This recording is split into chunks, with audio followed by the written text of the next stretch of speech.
तो friends welcome back. हम आज पढ़ने वाले हैं नए टॉपिक जो कि है यूनिट 3, हमारा जो एआई का सब्जेक्ट है उसमें। इस टॉपिक में हमें जल्दी जल्दी कवर करना है कि क्या क्या है। तो इसमें है गेम प्लेइंग है, ठीक है, मिनिमैक्स सर्च है, अल्फा बीटा है, एनएलपी क्या होता है जो कि यूनिट 1 में हमने करा है, और एनालॉजीज क्या हैं, न्यूरल और जेनेटिक नेटवर्क क्या है, ये हम जल्दी जल्दी देख लेते हैं। तो हम स्टार्ट करते हैं यहाँ से।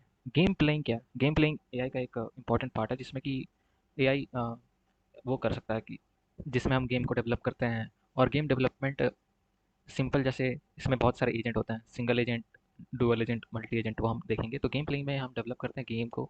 तो ये बहुत ही बेसिक इम्प्लीमेंटेशन ऑफ एआई का, जिसमें प्री डिफाइंड लॉजिक होती है और प्री डिफाइंड रूल्स होते हैं, उसके अकॉर्डिंग वो एक्शन एग्जीक्यूट करता है। जैसे कि यहाँ आप देख सकते हैं, गेम प्लेइंग अगर मल्टी एजेंट है, अगर कोई मल्टीप्लेयर गेम है, ठीक है, तो मल्टी एजेंट अगर मोर देन मल्टीप्लेयर गेम्स है, तो क्लियर कट रूल होने चाहिए। इवैल्यूएशन आसान होना चाहिए, कौन हार रहा है कौन जीत रहा है। और बायस नहीं होना चाहिए, एक प्लेयर को ज़्यादा एडवांटेज है एक को कम। और वेरियस सर्च एल्गोरिदम यूज़ करते हैं। इसका एग्जांपल आप देख सकते हैं कि इसमें एजेंट्स क्या, अलग अलग एजेंट्स क्या हो सकते हैं। तो a system where only one agent interact with the environment to achieve its goal, ये सिंगल एजेंट, ठीक है। जैसे कि चेस प्लेइंग में होता है कि एआई प्ले करता है ह्यूमन के अगेंस्ट, सेल्फ ड्राइविंग कार्स, तो ये एजेंट सिंगल है। एआई एक सिंगुलर है, वो इंटरैक्ट कर रहा है रियल वर्ल्ड से जिससे भी, ठीक है। अब डुअल एजेंट सिस्टम क्या होता है? डुअल एजेंट है कि आपस में कोऑपरेट करते हैं, कॉम्पीट करते हैं। Two player playing chess, both अगर एआई है, दोनों एआई है, तो दोनों एक दूसरे से कम्पीट कर रहा है, नेगोशिएट करता है एक दूसरे रोबोट से, एआई माइंड से।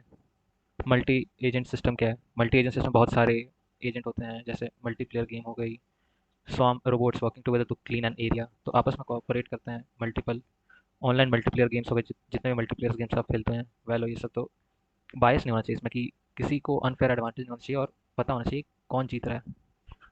डिफरेंस आप देख सकते हैं, सिंगल एजेंट में एक एजेंट है, डुअल एजेंट में दो, दो से ज़्यादा, तीन से ज़्यादा, तो मल्टी एजेंट हो गया। एग्जांपल है self driving, two player playing chess, swarm robots, और मल्टीप्लेयर गेम्स, ठीक है। अब आता है कि प्रिजर्स प्रिजनर्स डिलेमा क्या है? प्रिजनर्स डिलेमा एक बहुत ही यूनिक टाइप का कॉन्सेप्ट है, ठीक है, एक एक्सपेरिमेंट है जिसमें अगर दो प्लेयर हैं, दो इंडिविजुअल एलिमेंट है, ए और बी, तो दोनों के एक्शन से क्या रिजल्टेड होने वाला है, उसको हम चेक करते हैं। अगर दोनों सेम चूज करते हैं, तो जो रिजल्ट होगा वो दोनों के फेवर में होगा, और अगर अपोजिट करते हैं तो किसी एक के फेवर में होगा, किसी दूसरे के फेवर में नहीं होगा। तो वहीं देखिए, अगर ए बी दोनों साइलेंट रहते हैं, अगर प्रिजनर्स चुप रहते हैं, कुछ बोलते नहीं, तो दोनों के कम से कम सजा होगा। अगर ए बोल देता है और बी बोलता नहीं है, तो अगर ए साइलेंट रहता है और बी बिट्रे कर देता है, तो ए को सजा हो जाएगा और बी जो बता दिया वो फ्री हो जाएगा। तो इसमें होता है कि अगर सिमिलर एक्शन ले रहे हैं, तो दोनों को फायदा होगा। अगर अपोजिट एक्शन रहे हैं तो किसी को हार्म होगा, किसी को बेनिफिट होगा, ठीक है। तो एक टाइप्स ऑफ एक्सपेरिमेंट है एक एआई का, ये गेम प्लेइंग में यूज़ हो सकता है। अब यहीं आते हैं कि गेम प्लेइंग में कौन से गेम्स आ सकते हैं। बोर्ड गेम्स होते हैं, two player game, zero sum games जिसमें अल्टरनेट मूव्स हो, डिटर्मिनिस्टिक हो, रिजल्ट डिटरमाइंड हो, पाथ डिटरमाइंड हो, चेस में जैसे स्टेप डिटरमाइन हो, कौन क्या चलेगा, कंप्लीट इन्फॉर्मेशन हो गेम के बारे में। गेम ट्री क्या है? गेम ट्री वही है, इन सबको इंक्लूड करके एक ग्राफिकल रिप्रेजेंट कर दो कि कंडीशन लगा के कि ये स्टेप लेंगे, फिर ये स्टेप लेंगे, तो क्या स्टेप ले सकता है ये, तो वही है। अब आते हैं आगे। अब इसमें आता है कि मिन मैक्स एल्गोरिदम क्या है आर्टिफिशियल इंटेलिजेंस में। तो मिन मैक्स एल्गोरिदम ये टू प्लेयर गेम्स में मेनली यूज़ होता है, जिसमें बोथ दोनों यूज़र ओपोनेंट चाहते हैं कि एक अपना जो स्टेप है उसको मैक्सिमाइज, बेनिफिट को मैक्सिमाइज करके वो स्टेप चल सके। तो algorithm perform a depth first search, DFS apply करता है इंटायर गेम में, proceeds to the terminal nodes and then backtrack to the tree via recursion. इस डाउन टू अप अप्रोच है, ये नोड पे चेक करते जाता है, चेक करते जाता है, चेक करते जाता है। जैसे कि आप देख सकते हैं कि अगर मैं आपको दिखाऊं, मैं आपको दिखाऊं क्या है, गेम प्लेइंग में है कि मिन मैक्स एल्गोरिदम जो है, ये बैक ट्रैकिंग एल्गोरिदम है, ठीक है। बेस्ट मूव स्ट्रेटजी यूज़ करते हैं। Max will try to maximise utility, ठीक है, अपने रिवॉर्ड को मैक्स करना चाहेगा। और min will try to minimise utility, min चाहेगा कि अपने वर्स्ट स्टेप को कम से कम खराब स्टेप लें, ताकि अपने मिनिमम गलतियों से मैक्सिमम आउटपुट मिल सके, ठीक है। इसमें जैसे कि आपकी ट्री है, तो सबसे स्टार्टिंग होती है मैक्सिमाइजेशन, मैक्स, मिन, फिर से मैक्स, और ये एंड में होता है टर्मिनल नोड। अब इसमें आप सोचें करना क्या है, तो इसमें सिर्फ एल्गोरिथम के स्टेप्स आप याद रखना, ठीक है। और उसके बाद ये टर्मिनल नोड से, जैसे कि हर लेवल अलग अलग लेवल्स हैं, सबसे पहले मैक्स है, फिर मिन है, मैक्स, फिर मिन, मैक्स, ऐसे चलते जाएगा। तो टर्मिनल नोड से हम देखना है कि ये क्या है। ये तो मैक्स वाला पार्ट है हमारे पास, मिन भी हो सकता है, कोई भी हो सकता है, ठीक है, वो डिपेंड करता है कितने लेवल का है। तो अगर ये मैक्स वाला पार्ट है तो देखो टर्मिनल का दोनों जो रिजल्टेंट है वो क्या देगा आपको। तो मैक्सिमाइज करना है तो हम 4 को लेंगे। तो टर्मिनल नोड का वैल्यू क्या क्या 4, इसमें से चेक करो क्या लेंगे, इसमें से लेंगे 6, इसमें से क्या लेंगे, मैक्स क्या है -3 हम ले लिए, इसमें से क्या लेंगे, मैक्सिमाइज कर रहे हैं तो आउटपुट 7 लेंगे। अब इसमें चेक करना है कि मिनिमाइज करना है, ठीक। तो मिनिमाइज करना अपने गलतियों को तो 4 लेंगे और इसमें -3 लेंगे। अब इसमें मैक्सिमाइज करना है तो ये एक क्वेश्चन आएगा तो आप उसको अप्लाई करके दिखा सकते हैं कि एंड में नोड में क्या रिजल्ट है। अब वर्किंग कैसे करता है, max will try to get maximum possible score. तो हमने वही किया है, मैक्सिमम पॉसिबल स्कोर क्या है, 4 है, 4 ले लिया। मिनिमाइज क्या करेगा, तो get minimum possible score, minimum लेगा 4 6 से मिनिमम 4, 3 7 से मिनिमम -3, जो -3 से। तो this algorithm applies DFS, depth first search apply करता है, ठीक है। जो गेम ट्री हमने बनाई है, जो गेम का ट्री है, we have to go all the way through the leads to the terminal nodes. Terminal nodes तक हमें जाना है और ये मेन जो नोड है वहाँ तक जाना है। Following are the main steps involved in the solving of two player games.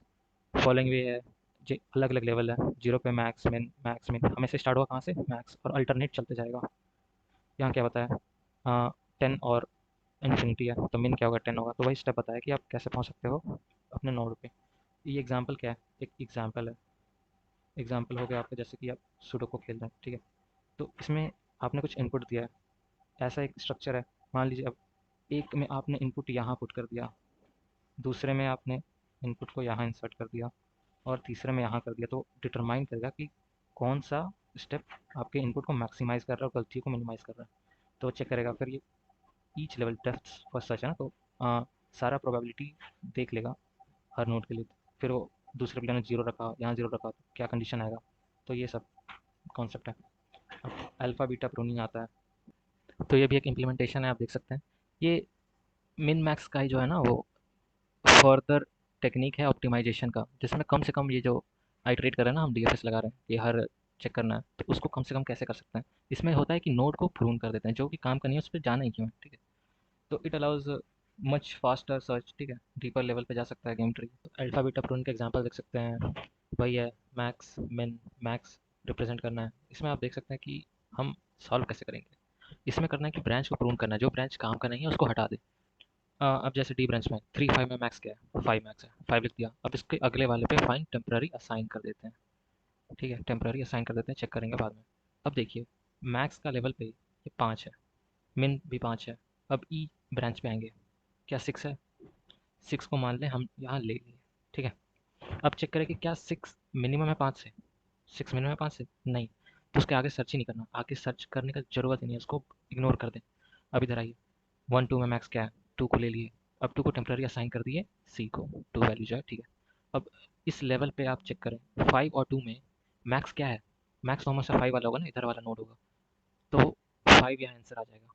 इधर क्या है उससे मतलब ही नहीं है, तो इसीलिए ये वाला पूरा ही ब्रांच चला जाएगा, इग्नोर हो जाएगा, इसको सर्च ही नहीं करेंगे। तो वही ये बताया हुआ है, ये 5 6 सर्च किया, आगे सर्च करने की जरूरत नहीं है। अब इसके एक क्वेश्चन आप ये सॉल्व कर लेना, ठीक है। अब इसमें आपको एक बात बताना चाहूँगा कि ये देखिए, जैसा कि मिन मैक्स एल्गोरिदम होता है ना, मिन मैक्स में आपसे पूछ सकता है कि आप टाइम कॉम्प्लेक्सिटी निकालो। टाइम कॉम्प्लेक्सिटी क्या है, big of B to the power D. B क्या है, ब्रांचिंग फैक्टर, हर नोड के कितने ब्रांच हैं, हर नोड के दो दो ब्रांच हैं, ठीक है, हर नोड के दो ब्रांच है, समझ गए। तो इसलिए ब्रांचिंग फैक्टर हो गया आपका 2, ठीक है। और डेप्थ क्या है, डेप्थ का लेवल है 0 1 और ये 2, ठीक है। डेप्थ का लेवल से 0 1 और 2, और इसकी डेप्थ है 0 1 2, और तीसरे डेप्थ पे पहुंच गया आपका ये टर्मिनल नोड पे। तो डेप्थ आ गया 3, डी ब्रांचिंग फैक्टर 2 है और डेप्थ है आपका 3। तो इसका टाइम कॉम्प्लेक्सिटी निकल गया, बिग ऑफ ब्रांच आएगा 2 टू द पावर 3, ये आ गया आपका 8। तो यहाँ मैंने गलती कर दिया थोड़ा सा, आई थिंक इसको इग्नोर करें, ठीक है, ये गलत है। चिल्ड्रन 2 ही हैं हर लेवल पे, और डेप्थ है, अगर रूट नोड को हटाए तो 3 है। इसका आपको ये दिखा सकते हैं, देखिए जैसे कि consider a simple game with a branching factor 2, दो दो ब्रांच है, ठीक है, मैक्सिमम डेप्थ 3 है इसका, 0 1 2 3 तो नहीं है इसका। चलिए 1 2 3 1 2 3, अच्छा ये 0 नहीं दिया है, ओके। तो इस एग्जांपल में मिन मैक्स एल्गोरिथम को इवेलुएट करेंगे तो 2 to the power 3 is equal to 8 आ जाएगा। तो ऐसा है, तो यही है, ठीक है। चिल्ड्रन होंगे 2 और ये होगा 3। अगर नोड आप इंक्लूड कर सकते हो या नहीं भी इंक्लूड कर सकते हो। अगर हमने नोड जो मेन नोड है उसको अगर इंक्लूड नहीं किया है तो हम टर्मिनल इंक्लूड कर रहे हैं, वही बात होगी, ठीक। डेप्थ होगा 1 2 3, तो ऐसे हो गया। और इसका अगर स्पेस कॉम्प्लेक्सिटी दे तो स्पेस कॉम्प्लेक्सिटी होती है big O of B dot D, ठीक है। बी इंटू डी कर देना तो हो गई इसकी स्पेस कॉम्प्लेक्सिटी। अब जल्दी से चलते हैं आगे। अल्फा बीटा प्रोनिंग में है, cut off search by exploring less number of node है, बेस्ट के अलावा दूसरे ब्रांच को चेक नहीं करता है। इसका एक एग्जांपल आप देख सकते हैं, 3 4 था तो 3 लिया मिन में। अब 3 को यहाँ रूट नोड में सेट कर दिया कि ये अपर नोड में सेट कर दिया, 3 मैक्स है। अब ये नोड चेक किया 2। अब अ, इन ये नोड चेक किया कि 2 है, ठीक है। तो 2 एट द एंड 3 से तो मैक्स नहीं देगा ना, तो इसलिए दूसरा नोड पे चेक ही ना करो। 7 8 है, जैसे कि देखो इस नोड पे हर नोड पे चेक करते हैं। 2 को सेट किया तो 1 को सेट करने से पहले ही हमें पता चल गया कि 3 तो मैक्स आएगा किसी भी कंडीशन में, इसलिए इस नोड पे जाएंगे ही नहीं। 7 8 था तो 7 सेट किया। अब 7 को अपर लेवल पे ले गए। अब 3 7 में मैक्स है तो मिन तो 3 आएगा, इसलिए 7 के दूसरे पार्ट को सर्च ही नहीं किया, क्योंकि वो मिन 7 से मैक्स जो मैक्स है ना, वो 7 से या तो बड़ा होगा या तो 7 के बराबर होगा। और हमें चाहिए ऊपर मिन, तो मिन 3, 7 से छोटा है 3 तो 3 ही जाएगा। तो ऐसे चेक करना है। 2 11 है तो 2 जाएगा। 1 2 है तो 2 को ऊपर सेट कर दिया। बीटा क्या है, बीटा 1 ले लिया। मिन 1 ले लिया। अब 1 क्या छोटा है 2 से, लेकिन ये लेवल क्या है, मैक्स का लेवल है ये, ठीक है। तो इसको सेट कर दो फिर से 2। अब बीटा क्या है, 1 है। तो 1 देखिए 1 जो है ना फिर से छोटा है 2 से, तो इस ब्रांच को देखेंगे ही नहीं। वैसे ही आप इसको सेट किया था 2, तो ये मिन वाला पार्ट है 2, और मिन है इधर 3 और मिन है इधर 2। अब उसका ऊपर लेवल क्या है, ऊपर लेवल है मैक्स का। तो मैक्स क्या आएगा, 2 और 3 से कंपेयर करेगा। तो हमें इस नोड पे तो मिन चाहिए, तो आप सोच रहे हो कि ये पूरा नोड इग्नोर क्यों कर रहे हैं, क्योंकि जो भी मिन आएगा वो 2 या 2 से तो छोटा ही रहेगा ना। जो भी मीन हमारा आएगा मिनिमम, वो 2 या 2 से छोटा होगा। और हमें ऊपर क्या चाहिए, मैक्स। तो मैक्स एट द एंड 3 ही तो जाएगा, क्योंकि इधर तो हमेशा लेस देन 3 होगा ना। 3 हमेशा बड़ा ही आएगा, इसलिए पूरा नोड को कट कर दिया। अब इसमें best case of alpha beta pruning ये लिख सकते हैं, मार्क्स मिलेगा आपको। Big of B to the power D to D by two. Rational choice होता है, क्लियर कट रूल है, इजी वैल्यूएशन है, फास्ट करता है, बायस नहीं है, ठीक है। प्रेजेंस डिलेमा जैसे आपको मैंने बताया था। अब आते हैं आगे क्या है। अब आगे है कि आर्टिफिशियल न्यूरल नेटवर्क, ठीक है। इससे पहले आपको टॉपिक पढ़ना है नेचुरल लैंग्वेज प्रोसेसिंग, एनएलपी क्या होता है। नेचुरल लैंग्वेज प्रोसेसिंग जैसे हमने हर पिछले वीडियो में बताया था, उसके पिछले वीडियो में बताया था कि कैसे मशीन लैंग्वेज को समझता है और हमें वापस वो ह्यूमन रीडेबल लैंग्वेज में कन्वर्ट करके देता है, वो समझता है। जैसे कि हम किस वे में बोलना चाह रहे हैं, किस एंगर है, गुस्सा है, किस टोन में बोल रहे हैं, वो डिटेक्ट करने में बहुत दिक्कत होती है एआई को। तो computer should replicate the same things. Application of NLP speech recognition करते हैं, सेंटिमेंट एनालिसिस होती है, मशीन ट्रांसलेशन, चैटबॉट्स। अब स्पीच रिकॉग्निशन है, उसमें क्या होता है, एनएलयू होता है, नेचुरल लैंग्वेज यूनिट जो होती है ना, वो डिटेक्ट करता है कि लैंग्वेज कैसा है। अब एनएलजी क्या है, natural language generation, natural language understanding NLU है, ठीक है। एआई हार्ड प्रॉब्लम है, बहुत दिक्कत होता है एआई को समझने में। और एनएलजी है, नेचुरल लैंग्वेज जनरेशन। जो हम स्पीच रिकॉग्निशन, हमने जो स्पीच इनपुट दिया, वो नेचुरल लैंग्वेज यूनिट है ना, वो एआई को इनपुट कैसे देगा, किस टर्म में देगा, वो डिफाइन करता है कि कैसे वो मशीन के जो माइंड को है वो समझाएगा, कैसे डेटा एक्सेस करेगा, और वो डेटा को कैसे वापस ह्यूमन फॉर्म में कन्वर्ट करेगा और वो आउटपुट हमें मिलेगा ताकि हम उस डेटा को समझ पाएँ, ठीक है। एनएलयू क्या आता है, हाउ डू द यूज़र से, देयर इंटेंट और मीनिंग क्या है, चैलेंजेस क्या है। इसको हमने यूनिट 2 में पढ़ा है, ठीक है। लेक्सिकल एम्बिग्यूटी, सिंटैटिक, सिमेंटिक और प्रैग्मेटिक। सिंटैटिक क्या हुआ कि सिंटैक्स चेंज करना, कन्वर्ट करना हमारे लैंग्वेज को किसी फॉर्म में। सिमेंटिक क्या है कि मीनिंग जनरेट हो रहा है कि नहीं, वो जो हमने कोड के फॉर्म में जो जनरेट किया है उसके कुछ मीनिंग है कि नहीं, ठीक है। Multiple context meaning. Parametric ambiguity सबसे एक यूनिक कह सकते हैं कि मल्टीपल सेंटेंस का एक ही मीनिंग हो सकता है, बस हमारे टोन में अंतर होता है, ठीक है। लेक्सिकल्स में क्या हो सकता है, the tank was full of water, ये सिंपल एक स्टेटमेंट है। अब सिंथेटिक क्या हो सकता है कि old man and women were taking to hospital to safe place, ऐसा कुछ। तो सिंटैक्स क्या है एंड लॉजिक है, कंडीशंस है, वो देखता है। अब सिमेंटिक क्या हो सकता है? Car hit the pole while it was moving. अब एआई को समझ नहीं आया कि कौन मूव कर रहा था, पोल मूव कर रहा था, कार कार मूव कर रहा था, ये दिक्कत आती है। अब हो गया प्रैग्मेटिक, क्या होता है? The police are coming. तो उस कंडीशन में मल्टीपल कॉन्टेक्स्ट हो सकते हैं ना, कि वो आ रहे हैं, किस लिए आ रहे हैं, क्या है कंडीशन, क्या है। नेचुरल लैंग्वेज जनरेशन क्या है? कि एआई जनरेट करता है जो इनपुट डेटा है, वो प्रोसेस करके जो वो डेटा निकाला आउटपुट, वो हमारे तक कैसे पहुंचा है। What users should say to what should be say to users. It should be intelligent conversation, deal with structure data, text sentence planning. ठीक है।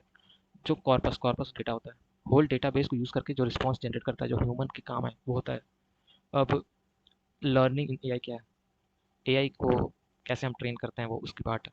सुपरवाइज लर्निंग होता है, अनसुपरवाइज लर्निंग होता है, और री इन्फोर्समेंट लर्निंग होता है। इसमें ट्रायल एंड करते हैं कि एक्शन क्या है, सही है गलत है, वो सीखते रहता है। सुपरवाइज लर्निंग में आता है ट्रेनिंग डेटा, डेटा हम फीड करते हैं, कुछ जैसे चैट जीपीटी को डेटा फीड किया गया कि ऐसे ऐसे करना है, और बहुत डेटा बेस नॉलेज सालों से उसे ट्रेन किया गया है।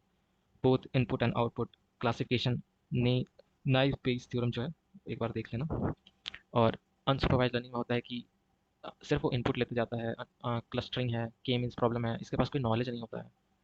Reinforcement learning trial and error से काम करता है, इसको रिवार्ड मिलती है। क्यू लर्निंग एक एग्जांपल इसका। सुपरवाइज में हो गया आपका नेव बेस्ड एल्गोरिदम, अनसुपरवाइज में हो गया के मीन्स, और रीइंफोर्समेंट लर्निंग में हो गया क्यू लर्निंग। इसमें क्या होता है? एजेंट होता है, एनवायरनमेंट होता है, एक्शन लेता है, फिर इन्वायरमेंट का स्टेट जानता है कैसा है, और उस काम के बेसिस पर रिवॉर्ड मिलता है। ठीक है। अगर अच्छा काम किया तो ज़्यादा रिवार्ड मिला, तो मतलब वो एआई समझेगा कि हाँ, अब वैसा काम हमें करना चाहिए जिससे ज़्यादा हमें रिवार्ड मिल रहा हो।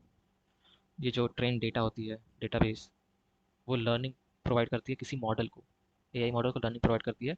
हमेशा न्यू इनपुट आते रहता है, नया नया इनपुट, और वो आउटपुट हमें देती है। ठीक है। री enforcement learning general in game.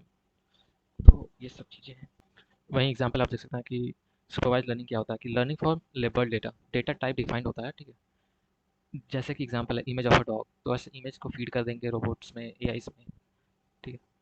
अब क्या है, वो कैटेगराइज डेटा को फीड करते हैं, लर्न करता है। इसमें ईमेल स्पैम डिटेक्शन, इसमें image classification, stock price prediction, इसमें हम डेटा को फीड करते हैं कि ऐसा कंडीशन है तो क्या करना है, किसी ईमेल का कंटेंट ऐसा है तो उसको क्या करना है। अब इसमें एल्गोरिदम आ जाए, इसमें linear regression, decision tree, supporting vector machines, neural networks, ये सब आते हैं। अनसुपरवाइज्ड लर्निंग में आते हैं कि डेटा अनलेबल्ड होता है, क्लस्टर्ड में होता है। Algorithm tries to find patterns, cluster और स्ट्रक्चर इन द डेटा। जो डेटा है वो कोई भी डेटा आ सकता है, list of customer, purchase behaviour, वो वास्ट डेटा फीड किया गया है। ठीक है। और वो ट्राई करता है कि किसी पैटर्न को हम फाइंड कर सकें, जिससे हम डेटा का कंक्लूड कुछ कर सकें। जैसे कि डिस्कवर करता है हिडन पैटर्न्स, ग्रुपिंग, स्ट्रक्चरिंग करता है। इसमें डेटा वास्ट होता है। सुपरवाइज में क्या होता है कि डेटा दिया हुआ है कि डेटा क्या है, इनपुट क्या है, और उसके बारे में, जैसे इमेज है डॉग लेवल। ठीक। अब इसमें होता है कि वास्ट डेटा है, लिस्ट ऑफ कस्टमर है। ठीक है। परचेज बिहेवियर है, अब इसको बहुत सारे कस्टमर हैं, उनको बिहेवियर के हिसाब से कैटेगराइज करना, ये करना। तो ये अनसुपरवाइज लर्निंग होती है। एग्जाम्पल में आप देख सकते हैं, इसमें केमिन एल्गोरिदम जो मैंने बताया था वो आता है, हायरार्की क्लस्टरिंग। अब रीइंफोर्स लर्निंग क्या है? रीइंफोर्स लर्निंग ये तो जैसे हम देखते हैं डे टू डे, जैसे एआई यूज़ करते हैं उसमें भी learning by interacting with environment and receiving feedback. कोई भी एआई मशीन है, जैसे ऑटोमेटेड कार्स हैं, रोबोट्स हैं, क्लीनिंग रोबोट्स हैं, तो एजेंट होता है, एनवायरनमेंट होता है। ठीक है। और उससे ट्रायल एंड एरर से सीखता है कि जैसे रोबोट है, उसने साफ किया रूम को। ठीक है। तो वो चेक करेगा कि क्या गंदगी और बची है, तो और साफ करेगा, और ये मतलब चेंज करता रहता है, सेल्फ ड्राइविंग का है। ठीक है। गेम प्लेइंग हो गया, तो ये रिवॉर्ड बेसिस पे काम करता है कि जो अच्छा काम किया तो रिवॉर्ड मिलेगा, गलत काम किया तो पेनल्टी मिलेगा, तो वो अगली बार से इग्नोर करेगा कि पेनल्टी वाला काम ना करे। क्यू लर्निंग हो गया, डीप क्यू लर्निंग हो गया। डेटा टाइप लेबल्ड है, अनलेबल्ड है, फीडबैक बेस्ड है। ठीक है। सुपरवाइज लर्निंग प्रेडिक्ट आउटपुट करता है, ये अनसुपरवाइज तो हिडन स्ट्रक्चर फाइंड करता है, सिमिलैरिटीज। तो ये आ गया। ठीक है। यही सब है। और आगे आते हैं एआई एनालॉजी। एआई एनालॉजी क्या है कि एनालॉजी मतलब समानता है, कि एआई कैसे समान में क्या समानता है। ठीक है। तो एआई को हम बोलते हैं कि एक बच्चे जैसा है, और उसको लर्न कराना पड़ता है कि कैसे वो काम करे, बिल्कुल एक बच्चे जैसा। उसको डेटा देना होता है, ट्रेन करना होता है, बताना होता है, ट्राई एंड एरर करना होता है। इसमें बहुत सारे वे होते हैं। रेनफोर्समेंट लर्निंग अप्लाई करना है। ब्रेन हो गया, brain is like replicate for machine, machine को वैसा रिप्लिकेट करने की कोशिश करते हैं, न्यूरल नेटवर्क का पार्ट हो गया। How does kids learn new things. ठीक है। How does learn new thing, उसको समझाते हैं कि क्या ये एप्पल है, ठीक है, ये सुपरवाइज लर्निंग का पार्ट है। एप्पल है, मैंगो है, बनाना है, तो यस देते हैं, नो, यस यस, नो। अब बहुत सारे, जैसे एआई को बहुत सारे कंडीशन लेयर्स फ्रेमवर्क्स पर काम करना पड़ता है। इनपुट लेयर कुछ और है। इनपुट लेयर हमने जो इनपुट दिया है बहुत सारा, जैसे हमने इमेज बहुत सारा अपलोड कर दिया है कि डिटेक्ट करो और बताओ कि क्या है इसमें, इस इमेज में क्या सिमिलरिटीज़ हैं, क्या हम देखना चाह, हाँ, दिखा रहे हैं। तो हमने बहुत सारा डेटा दे दिया है। अब हिडन लेयर होता है, हिडन लेयर में बहुत सारे टास्क होते हैं। तो इसमें टास्क में आ गया कि वो अलग अलग एल्गोरिदम लगाएगा, ट्रायल एंड एरर करेगा, रिवॉर्ड मिलेगा और उसकी मदद से आउटपुट देगा। ठीक है। अब वो फिर आउटपुट जो देगा उससे यूज़र का रिस्पॉन्स लेगा कि क्या सही है। यूज़र्स का फीडबैक अगर अच्छा है कि yes, you generated best image, you plus you told the right thing about the image, तो वो वही मेथड अप्लाई करेगा ऐसे। अब न्यूरल नेटवर्क आ गया। न्यूरल नेटवर्क क्या है कि ब्रेन की तरह एक्ट कैसे कराना है। न्यूरॉन क्या होता है, सिंगल यूनिट होता है। तो उसी प्रकार एआई में भी, जैसे कि एक नोड मान लीजिए आप, ठीक है, a layer can have dozen, only dozen units or million of units as it depends on how to complex neural network। जैसे कॉम्प्लेक्स न्यूरल नेटवर्क है उसी हिसाब से हम उसी पैटर्न पे साइंटिस्ट ने बनाया कि एआई को भी कॉम्प्लेक्स तरीके से थिंकिंग के लिए अलग अलग नोड्स, अलग अलग कंस्टिट्यूएंट्स की मदद से वो टास्क परफॉर्म कर सके। न्यूरल नेटवर्क्स में ये आप जो डायग्राम है ये जरूर बनाएं। इसमें क्या होता है, एक लीनियर फंक्शन होता है और एक एक्टिवेटिंग फंक्शन होता है, ये डिफाइन होता है।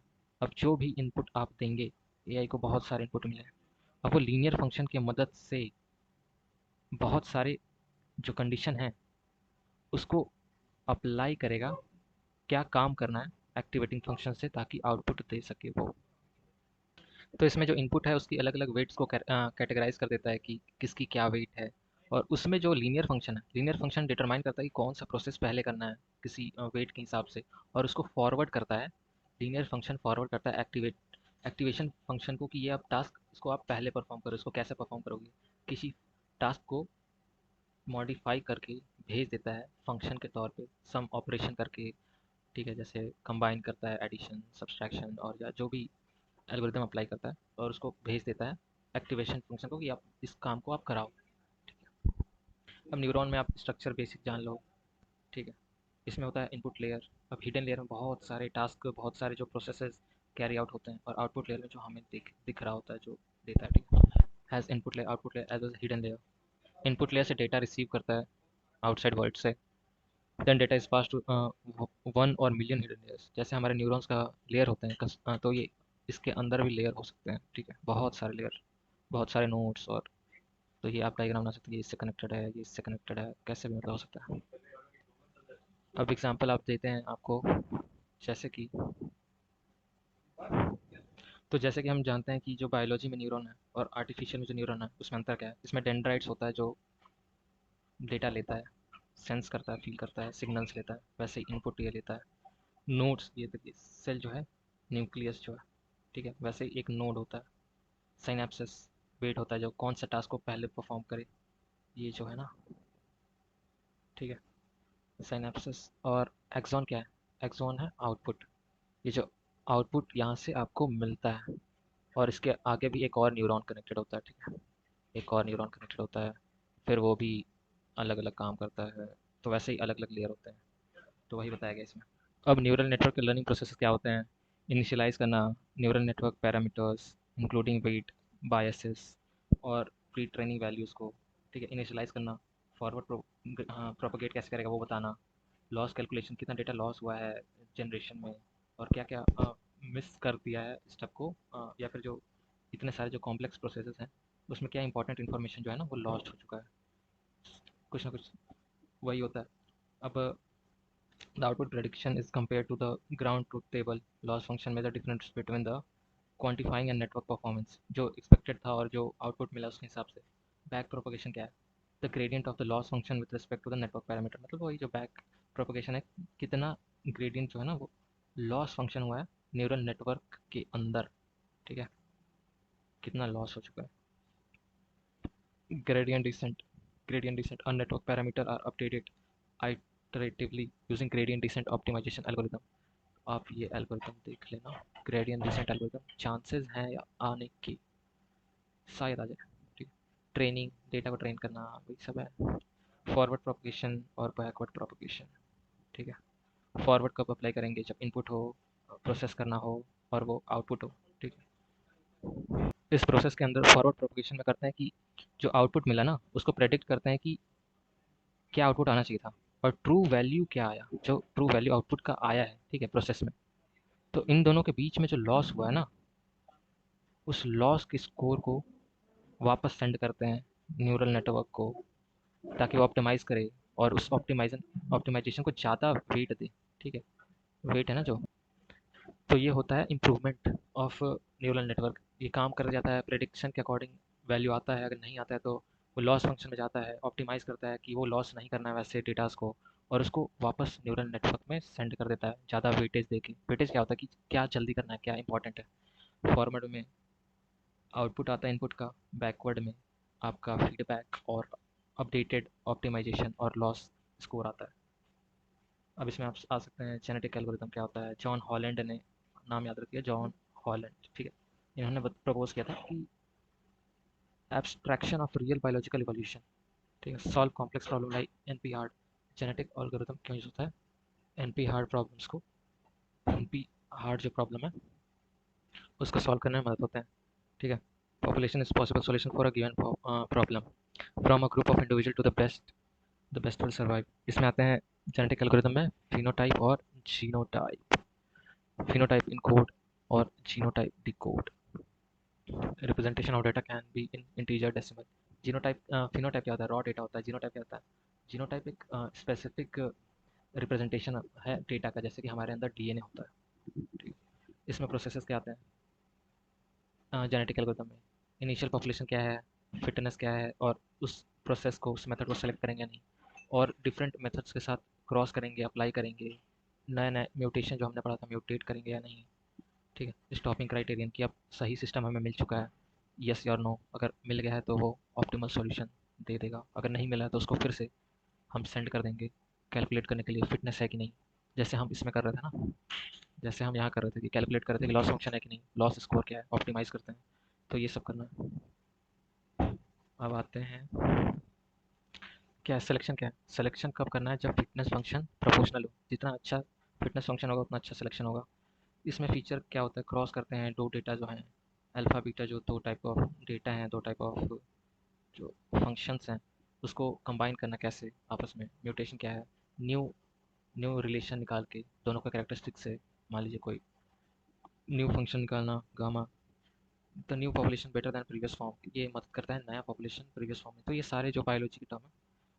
कन्वर्जेंस पॉइंट क्या है? When the fitness is best, optimal solution are best. ठीक है, जब तक कि बेस्ट नहीं मिल जाता तब तक वो चेंज करता रहेगा। अब इसमें आते हैं, A I is like student learning from text. Analogy जो हम बात कर रहे थे, टेक्स्ट बुक डेटा हो गया, टीचर क्या है? एल्गोरिदम जो समझाता है, और प्रैक्टिस क्या हो गया? टेस्टिंग हो गया, फाइनल एग्जाम क्या है? Real world application. तो ये एनालॉजी ऑफ ए आई है। ठीक है, वो रिलेट कर रहा है डेटा को टेक्स्ट स्टूडेंट से, टेक्स्ट बुक से। एल्गोरिदम जो ए आई में फीड करते हैं वो रियल वर्ल्ड में टीचर हमें बताते हैं।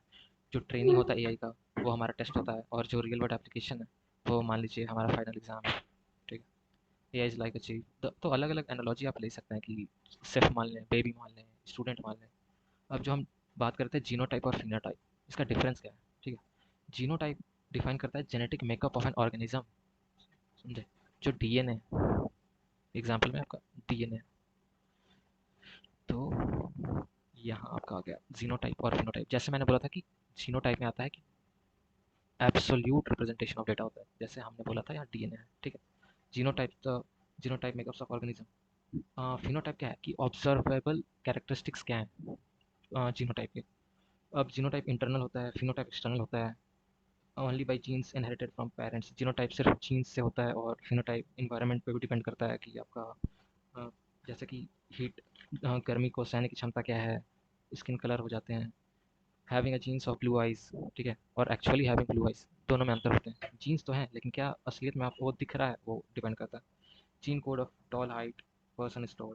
अगर जीन कोड टॉल हाइट का है तो वो कैरेक्टरिस्टिक फिनोटाइप आउटसाइड वर्ल्ड में दिखाना होता है, फिनोटाइप होता है। और जीनोटाइप होता है कि अंदर आपकी जो कैरेक्टरिस्टिक्स हैं, इसको अगर एआई में समझा जाए तो एआई में समझ सकते हैं कि जीनोटाइप हो गया कि जो फंक्शन है, जो कैरेक्टरिस्टिक्स हैं किसी एंटिटी है, किसी नोड्स के, किसी फंक्शंस के, वो रियल वर्ल्ड में एप्लीकेबल होकर कैसे दिखता है अलग अलग कंडीशन में, अलग अलग इन्वायरमेंट में, अलग फिनोटाइप। वो हो गया कि इन्वायरमेंट में जो इम्प्लीमेंटेशन वो कैसा दिखता है, जो हम डेटा के साथ रियल वर्ल्ड में प्रैक्टिस करते हैं, वो एआई जो डेटाबेस है उसको कैसे यूज़ करता है रियल वर्ल्ड में हमारे डेटा के साथ। तो वो अलग अलग हो गया। जीनोटाइप हो गया, डीएनए कोड। फिनोटाइप हो गया फिजिकल ट्रेट जो हमें मिल चुका है कोड की वजह से। तो यही था आज का वीडियो यूनिट 3 का। आपको नोट्स मिल जाएगा। ठीक है, थैंक यू सभी को। ओके।